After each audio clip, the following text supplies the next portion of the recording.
नमस्कार दोस्तों, आज का जो हमारा लेक्चर है उसमें हम दो क्वेश्चन करने वाले हैं, क्वेश्चन नंबर 5 और क्वेश्चन नंबर 6।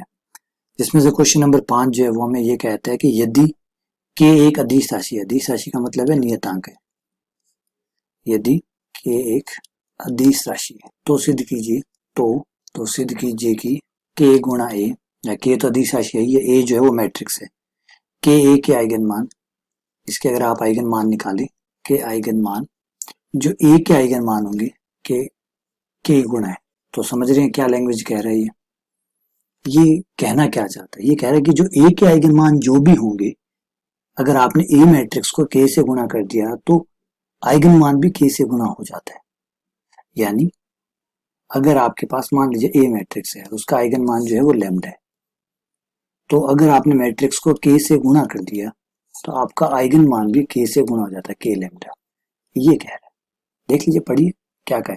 यदि k एक अदिश राशि है, चाहिए सिद्ध कीजिए कि के ए का आइगन मान, के ए का जो भी आइगन मान आएगा वो क्या होगा, वो ए के आइगन मान जो भी आया उसका के गुना होगा, क्योंकि आपने ए को के से गुना किया ना, ए मैट्रिक्स को के से गुना किया तो जो आइगन मान है वो भी के से गुना हो जाता है। पिछले लेक्चर में आपने पढ़ा था कि अगर आपने मैट्रिक्स ए में कोई के आई मैट्रिक्स जोड़ दी तो आइगन मान में भी के जुड़ जाता है ना, याद है ना।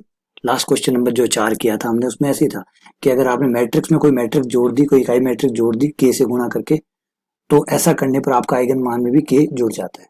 अब ये कह रहा है कि गुणा करने से भी आइगन मान जो है वो उतना गुणा हो जाता है। अगर आपने मैट्रिक्स को किसी से गुणा कर दिया, सपोज कीजिए आपने मैट्रिक्स को 5 से गुणा कर दिया, तो आपका आइगन मान जो नए आइगन मान आएंगे वो 5 से गुणा होकर आएंगे। ठीक है, चलिए इसका प्रूफ देते हैं।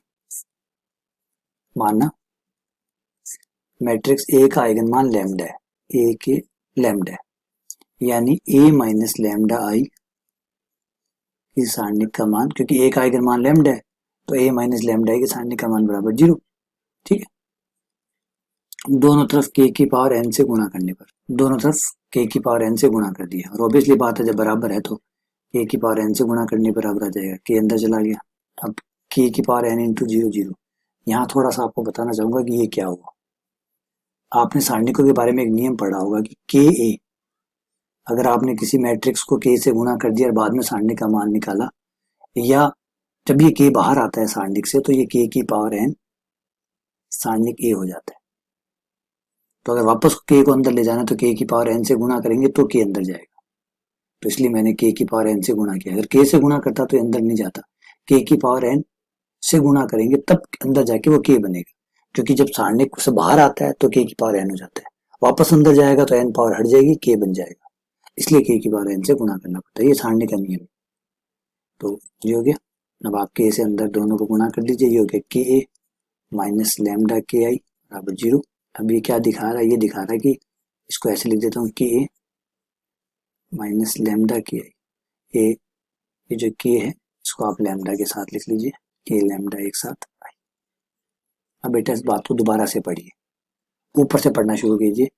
अगर मैट्रिक्स ए है तो आइगन मान लैम्डा है, जब आप मैट्रिक्स को k से गुणा कर देते हैं तो आइगन मान कितना आ रहा है, k लैम्डा आ रहा है, जो दर्शाता है कि जितने से आप मैट्रिक्स को गुणा कर देंगे आइगन मान भी उतने से गुणा हो जाएगा।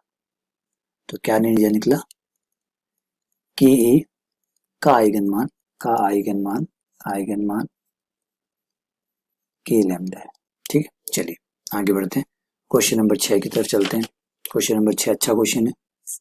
क्वेश्चन नंबर 6 बेटा कहता है कि यदि ए कोई व्युत्क्रमणीय मैट्रिक्स है, अब इसमें लिखा हुआ है अव्युत्क्रमणीय, जो कि गलत बात है, व्युत्क्रमणीय मैट्रिक्स है। व्युत्क्रमणीय मतलब जिसका इनवर्स बन सकता हो, ए इनवर्स निकल सकता हो। क्वेश्चन में जो है वो मिस प्रिंटेड है, लिखा हुआ है अव्युत्क्रमणीय।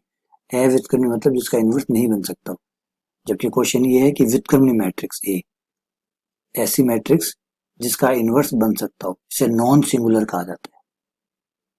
ठीक है ना, सिंगुलर मैट्रिक्स वो होती है जिसका इनवर्स नहीं बनता, नॉन सिंगुलर मैट्रिक्स जिसका इनवर्स बनता हो, इंग्लिश में नॉन सिंगुलर कहते हैं व्युत्क्रमणीय को। व्युत्क्रमणीय मैट्रिक्स ए का आइगन मान लैम्डा है, का आइगन मान। अब आपके पास जो ए मैट्रिक्स है जो व्युत्क्रमणीय है मतलब जिसका इनवर्स है, उसका आइगन मान लैम्डा है। ठीक है, सिद्ध कीजिए कि एडजॉइंट ए का आइगन मान का आइगन मान सारणिक ए बटा लैम्डा। तो क्वेश्चन क्या है, बिल्कुल वैसा ही है जैसे पहले क्वेश्चन नंबर 5 था। ए मैट्रिक्स का आइगन मान आपको पता है, ए का आइगन मान है लैम्डा। तो प्रूफ कीजिए जो एडजॉइंट ए होते हैं जिसे सहखंडज कहते हैं, जो सहखंडज मैट्रिक्स होता है उसका आइगन मान फिर ए की सारणिक बटा लैम्डा होगा। ये प्रूफ करना है। ठीक है, क्वेश्चन बड़ा सिंपल है, लेकिन अब ये बनेगा कैसे, आइए इसका इस खेल को खेलते हैं कि ये कैसे बनेगा। आइए शुरू करते हैं। दिया है ए का आइगन मान लैम्डा है, दिया है ए का आइगन मान लैम्डा है, ए का आइगन मान लैम्डा है।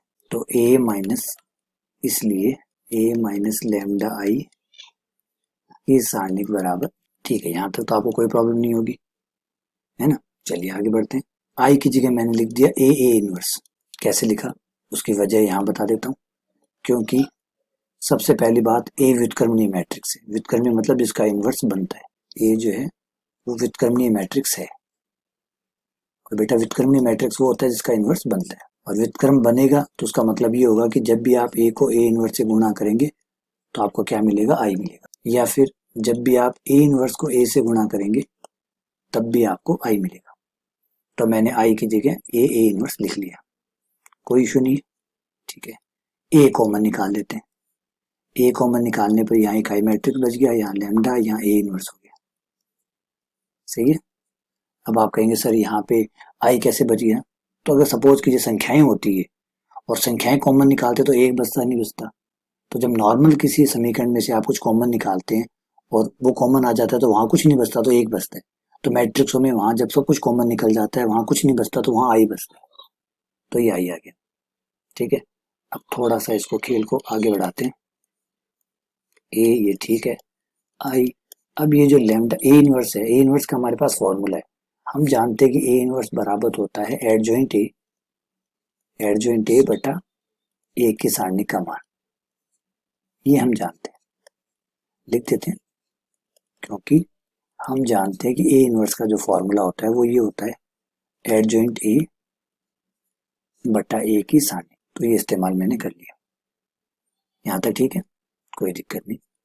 आगे बढ़ते हैं, माइनस कॉमन ले लेते हैं ताकि ये आगे आ जाए वो पीछे चला जाए। लैम्डा इंटू एडजॉइंट ए बटा ए की सारणी की आगे आ गया और आपका आई पीछे चला गया बराबर 0।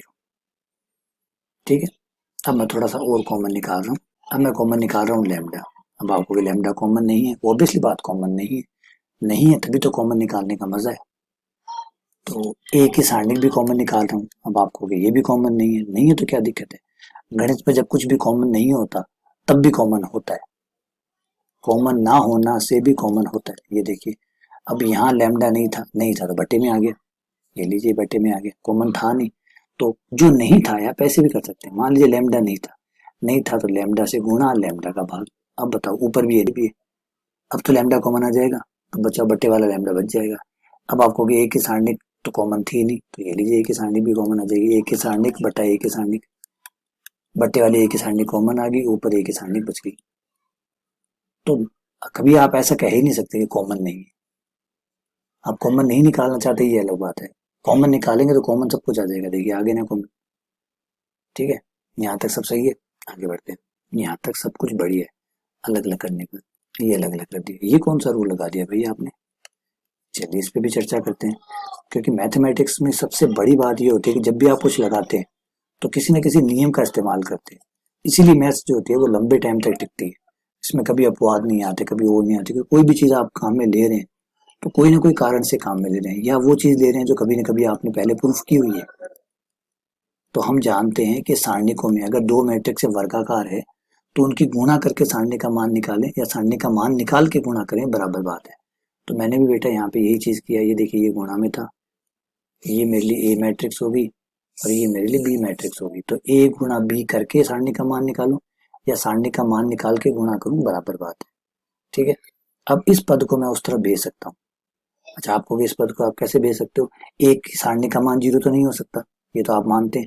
कुछ भी हो जाए ए की सारणी का मान 0 नहीं हो सकता। क्यों? क्योंकि अगर ए की सारणी का मान 0 हो जाता तो ए इनवर्स कभी बन ही नहीं सकता था। क्योंकि ए इनवर्स का फॉर्मूला क्या कहता है, ए इनवर्स कहता है कि ए की सारणिक का भाग लगता है, और अगर ए की सारणिक का मान 0 होता तो ए इनवर्स कैसे बनता? नहीं बनता। इसका मतलब ये 0 तो नहीं है। 0 नहीं है तो आप इसको इधर भेज दीजिए, इसको 0 की तरफ भेज दीजिए। चला गया ये आपका, ये चला गया, तो ये आपके पास बच गया एडजॉइंट ए माइनस ए की सारणिक बटा लैम्डा आई। अब इसको ध्यान से पढ़िए, पहले ऊपर से स्टार्ट करते हैं, जहां से शुरू किया था वहीं से पढ़ना शुरू करते हैं। वहां आपने पढ़ा था अगर मैट्रिक्स ए है तो आइगन मान लैम्डा है ना, आगे मैट्रिक्स का नाम होता है, पीछे आइगन मान का नाम होता है। तो यहाँ कौन है? Adjoint A. तो मैट्रिक्स एडजॉइंट ए है तो आइगन मान कौन है? ए की सारणिक बटा लैम्डा। इसलिए एडजॉइंट ए का आइगन मान कौन हुआ? का आइगन मान कौन हुआ? ए की सारणिक बटा लैम्डा। ये लीजिए, ये आपका आंसर आ गया। उम्मीद करता हूँ ये समझ में आ गया होगा। कोई दिक्कत हो, कोई प्रॉब्लम आई इससे जुड़ी हो तो मुझे जरूर बताइएगा। चलिए, बहुत बहुत धन्यवाद, शुक्रिया।